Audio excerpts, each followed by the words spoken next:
Assalamualaikum warahmatullahi wabarakatuh. Salam sejahtera untuk kita semua. Sahabat tani dimanapun berada, berjumpa lagi dengan channelnya Husein_UC. Nah, pada kesempatan kali ini kita akan membahas tentang perbedaan antara kotoran hewan dan pupuk kandang. Nah, setelah kemarin beberapa masalah yang dihadapi oleh sahabat tani kita yang banyak mengajukan kenapa tanaman saya pada saat saya aplikasikan pupuk kandang tanamannya menjadi layu kemudian mati. Kemudian ada juga sahabat tani kita yang, Pak, saya memberikan pupuk kandang pada tanaman saya, kok tanamannya malah jadi terserang penyakit. Kemudian ada juga sahabat tani kita yang lainnya, Pak, saya mengambil kotoran pupuk kandang dari pupuk kandang langsung dari kandangnya, langsung saya aplikasikan ke tanaman. Apakah ada nggak dampak negatifnya kepada tanaman? Karena di sisi lain ada yang sehat, kemudian ada juga yang justru layu, bahkan terserang penyakit. Nah, untuk itulah sahabat tani, agar tidak salah kita dalam mengaplikasikan dan juga tidak salah dalam pengertian, maka pada kesempatan kali ini kita akan membahasnya. Ini juga sekaligus nanti selain kita akan membahas tentang perbedaan keduanya, dan ini juga nanti akan saya tunjukkan kepada sahabat tani tentang pola dan cara pengolahannya. Nah, sehingga nanti bisa menjadi gambaran bagi sahabat tani. Oke, sahabatku semuanya, langsung saja kita mulai. Nah, sahabat tani, yang pertama tentang kotoran hewan. Apa sih yang dimaksud dengan kotoran hewan?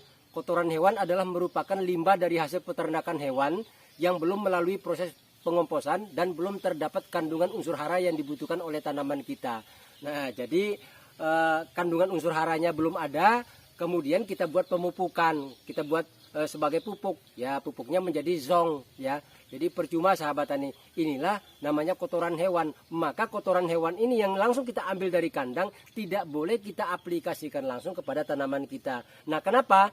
Nah, karena yang namanya tadi kotoran hewan, sebagaimana saya sebut tadi, belum terdapat kandungan unsur hara yang dibutuhkan oleh tanaman kita.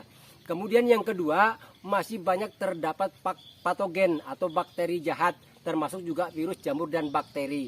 Nah, kalau kita aplikasikan, maka bisa mengakibatkan hal yang negatif, bahkan menimbulkan penyakit pada tanaman kita. Kemudian yang ketiga, yang namanya kotoran hewan, terutama hewan pemakan rumput, ya seperti yang sering kita gunakan kotoran sapi, kotoran kambing, nah pemakan rumput. Nah, ini biji-biji rumput yang dimakan oleh hewan tadi masih belum bisa dicerna oleh sistem pencernaan hewan, sehingga bisa keluar dalam bentuk kohe, dan bijinya tadi masih menjadi biji aktif yang siap tumbuh tatkala berada di tanah dan disiram air. Nah, ini biji-biji tadi akan sangat berbahaya, beda sekali dengan kotoran ayam. Kalau kotoran ayam mungkin dia pemakan pur, ya, dari jagung yang sudah diolah, mungkin aman dari biji. Nah, kemudian yang namanya kotoran hewan juga sahabat tani, yang paling berbahaya yang keempat ini adalah karena dia belum melalui proses pengomposan, maka dia akan terjadi pengomposan secara alami pada area tanaman kita kalau sudah kita aplikasikan. Nah, proses pengomposan secara alami ini akan mengakibatkan suhu menjadi meningkat atau panas, ya. Dan tentunya akan berdampak kepada perakaran tanaman kita bisa gosong, dan berdampak juga pada akhirnya kepada daunnya mulai gosong, menguning, bahkan berdampak kepada kematian. Nah, ini kenapa yang namanya kotoran hewan yang belum melalui proses pengomposan tidak boleh diaplikasikan kepada tanaman kita. Nah, ini yang pertama yang harus sahabat pahami. Nah, sahabat tani, yang kedua tentang pupuk kandang. Pupuk kandang, yang dimaksud dengan pupuk kandang adalah pupuk yang berasal dari kotoran hewan yang telah melalui proses fermentasi atau proses pengomposan dan sudah terdapat kandungan unsur hara yang dibutuhkan oleh tanaman kita.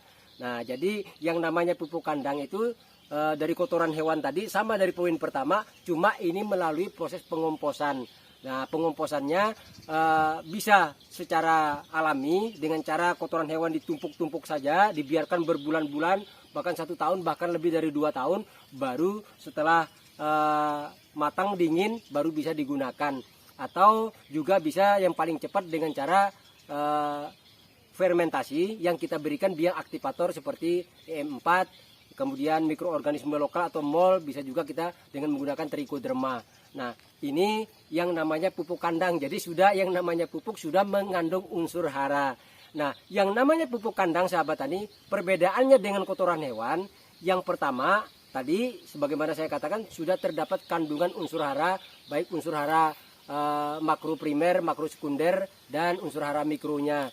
Kemudian yang kedua sudah namanya mikroorganisme jahat ya atau patogen itu sudah mati.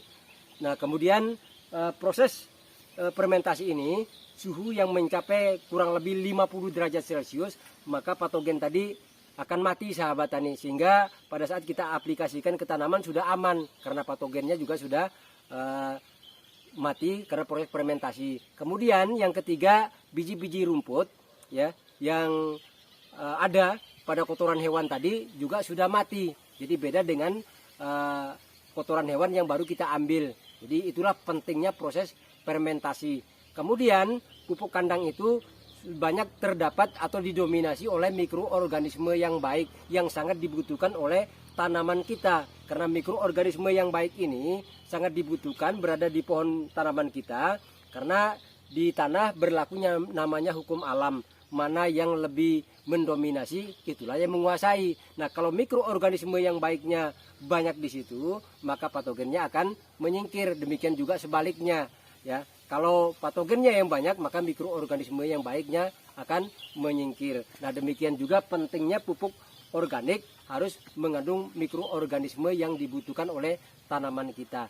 Nah, ini kelebihan daripada perbedaan antara kotoran hewan dan pupuk kandang sahabat tani.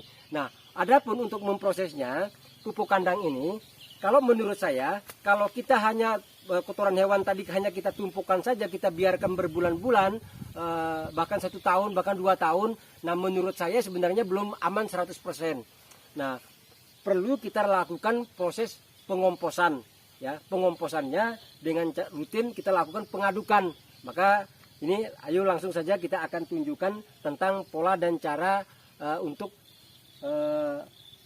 mengolah dari kotoran hewan tadi menjadi pupuk kandang ataupun pupuk organik. Mari akan saya tunjukkan sahabat tani. Nah, sahabat tani, yang pertama, ini yang namanya kotoran hewan yang saya maksudkan tadi, sebaiknya kita lakukan fermentasi seperti ini. Jadi bahannya kita tumpuk, kemudian kita lakukan proses pengadukan, ya, bisa 4-5 hari sekali kita aduk. Walaupun ini tidak kita berikan biang aktivator biar secara alami seperti ini, tapi pengadukannya rutin sampai betul-betul matang. Nah, cuma proses fermentasi seperti ini sahabat tani, ini butuh waktu yang agak lama, ya. Maka yang lebih bagus kalau kita berikan biang aktivator. Nah, ini seperti ini suhunya, ini baru 1 minggu ini usianya sahabat tani ini.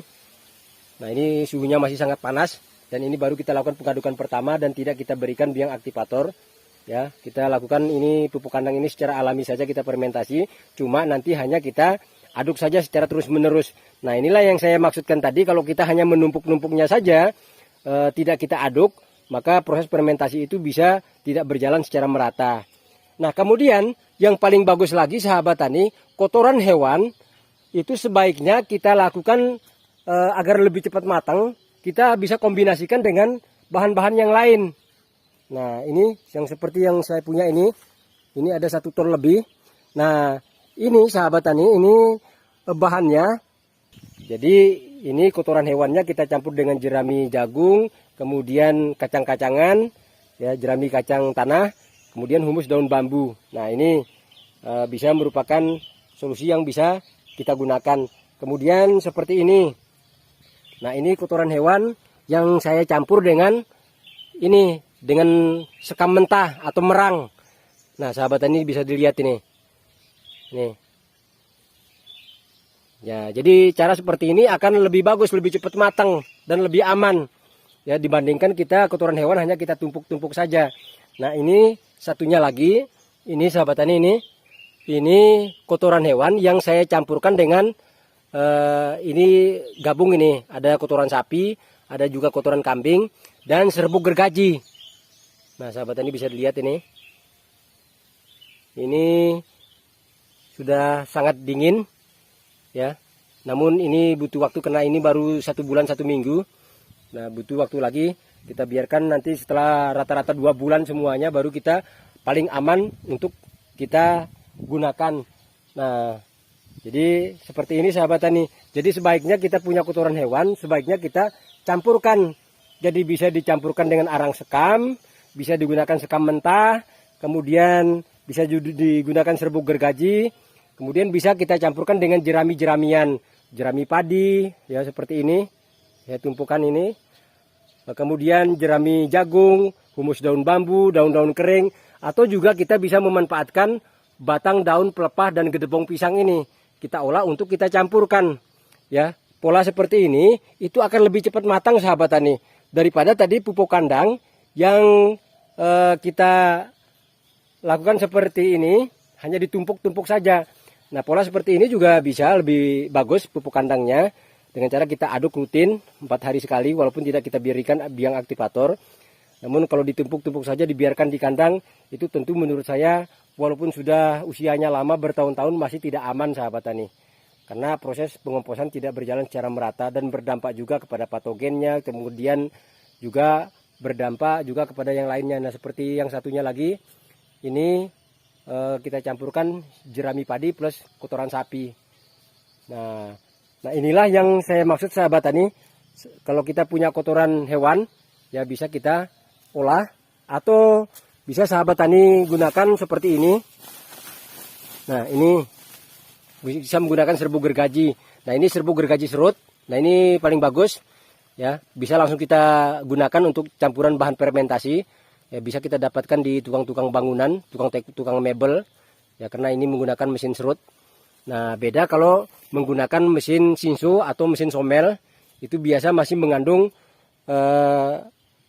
bau olinya, karena biasanya rantai-rantainya biasa sering dikasih oli. Maka kalau dari bahan yang seperti itu maka harus kita keringkan dulu, atau kalau kita tidak keringkan kita masukin ke dalam karung, kita biarkan saja 2-3 bulan baru kita gunakan untuk bahan kita campur kotoran hewan tadi. Oke sahabat tani, saya rasa ini saja yang dapat saya sampaikan. Dan kalau sahabat tani ingin mengetahui bagaimana cara proses pembuatan pupuknya, baik yang kita campurkan dengan sekam mentah, arang sekam, kemudian serbuk gergaji dengan jerami-jeramian, sudah banyak kita buat videonya. Nah, nanti di ujung layar video ini nanti akan saya tampilkan gambar thumbnail playlistnya yang berisikan berbagai macam video tentang cara pembuatan pupuk organik, baik pupuk organik padat maupun pupuk organik cair. Untuk itu kepada sahabatku semuanya, jika belum masih kurang jelas bisa meninggalkan pesan di kolom komentar. Untuk itu terima kasih atas segala perhatiannya dan mohon maaf atas segala kekurangannya.